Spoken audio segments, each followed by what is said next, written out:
این جداول ریمپ هم داره، بیا باید نشون بدم.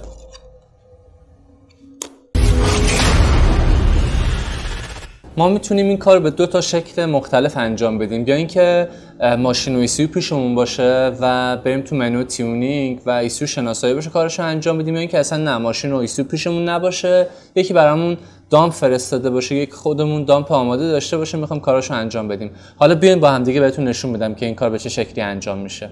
روش اول اینکه وارد جعبه ابزار ایسیو میشیم، خودروی داخلی رو انتخاب میکنیم، تیونینگ ایسیو، تیونینگ اتوماتیک، منتظر میمونیم که ایسیو شناسایی بشه. خب ایسیو شناسایی شد، تایید رو میزنیم. اینجا یه سری اطلاعات رو در مورد با ایسیو به ما میده که این ایسیو ممکن رو چه خودروهایی با چه موتورهایی نصب بشه، نوع پردازنده و حافظه فلش رو داره بهمون نمایش میده، اطلاعاتی که مربوط به خود این ایسیو هست و شما دارید اینجا مشاهده میکنید. من اگه دکمه تایید رو بزنم به صفحه بعد میرم، تیونینگ با دامپ اورجینال و دامپ خودرو. من اینجا برای مثال با دامپ خودرو رو انتخاب میکنم، تایید.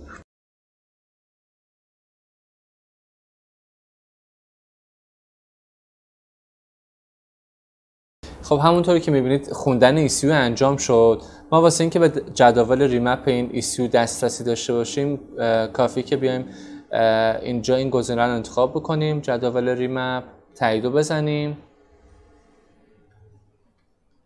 و جداول مختلفش رو اینجا مشاهده میکنیم. برای مثال جداول جرقه رو من اینجا انتخاب میکنم. حالا در مورد با این جدول صحبت میکنیم بعد اینکه کارمون تمام شد. گزینه اعمال رو میزنیم و برگشت، تایید.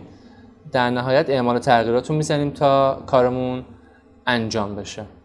روش دوم به این شکلی که شما اگر که یه دامپ آماده داشته باشید و بخواید ریمپش بکنید، رم دستگاه رو در میارید، اون دامپتون رو میذارید تو رم دستگاه، تو پوشه ریمپ و بعدش رم تو دستگاه قرار میدید، وارد منو میشید، تو جدول ریمپ وارد میشید. من دامپی که دارم مربوط به ایسیو بوش هست، گزینه تایید رو میزنم.